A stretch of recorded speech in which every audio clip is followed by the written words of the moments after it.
hate speech. Presidency sends strong warning to pastors, imams, and others.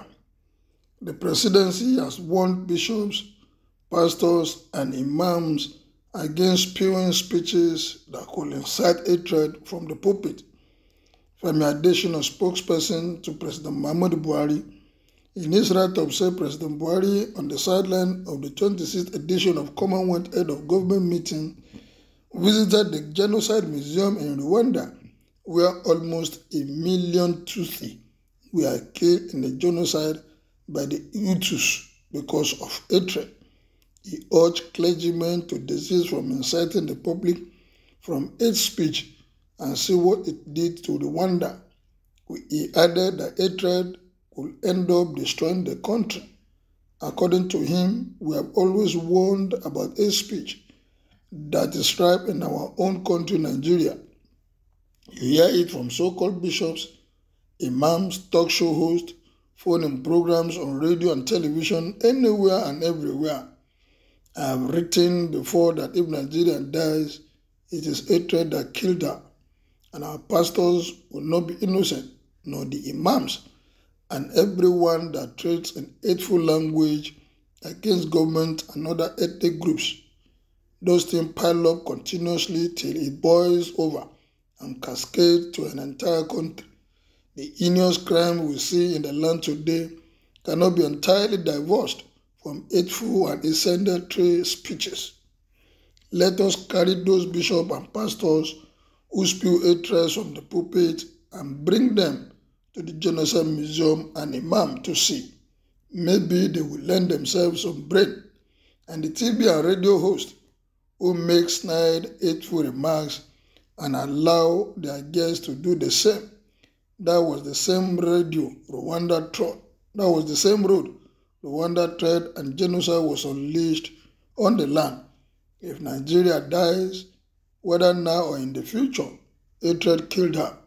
How can the people go about bearing giant-sized grudges against their country, its leadership, against one another, and expect that country to live in peace and prosperity? It won't happen. When we don't know who to hate, we hate ourselves. The EndSARS campaign began as an agitation against police brutality, in which there was unity of purpose, and suddenly it became a vehicle of hate against leadership, against national cohesion, an opportunity to settle political scores, and equally prepare for power grab in 2023. Hatred came into the mix. The agitation by youth against injustice and oppression suddenly took on a variegated nature. Separatists came under the umbrella and began to advance their cause, working for the dismemberment of the country.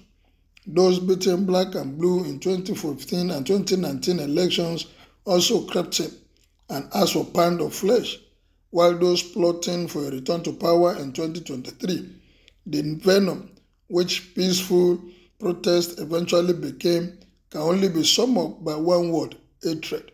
How can you begin to club people to death in different parts of the country? How can you set fire to national assets and institutions, storm prisons and release prisoners into society, all in the name of peaceful protest? No, peace had fled through the window and hatred was fully in control, he said. That is Femi Adesina saying our religious leaders should mind their language, mind what they talk on the pulpit, and people that are managing, bring guests on radio, presenters, bloggers, should know what they speak. If this country collapses, it will be our problem. Well, what is your take on this? The government should do the needful. The people in authority should do the needful. The love for this country is high in the heart of everyone. But government, whatever decision they are taking, whatever thing they are doing, they should consider. And one of the problems that I see with this government is they don't say the truth. They don't come out to tell the citizens what is happening, what they are doing. There should be a quarterly review. There should be a way of talking to the people of this country. If the Mr. President cannot come out and talk to us as a president, There should be, after all, there's Minister of Information. But the Minister of Information today, everybody calls him lie because they are not getting the truth. There's no way painting anything in another color. White, it should be white. Tell the people what is happening. I'm sure it is because people did not believe in this government. That is why it has gotten to this level. You don't say it the way it is. When you say A, people will check. Are you sure it's A that you are talking about? So if the government is not ready to tell the people what it is, they have a right to form their own opinion. And once the opinion is formed, it will be hard to change, difficult to change it. So the government too should do the needful. They should come out and tell the citizens what they expect and be truthful. There shouldn't be any segregation. They shouldn't be seen to be doing one thing and playing another thing. Body language too matters. When things happen, what is the reaction of government? Especially on the two sides. When things happen in the Crescent Four, when the churches are bombed, when this happens, how do they attend to it? And so the government should come out playing. They still have the next 8 or 1 year to do whatever they need to do. They want to redeem the image of this government. Well, what is your own opinion about this? Kindly make it known as you subscribe to my page. I want your reaction on this statement from Adesina. Thank you, good day, and God bless.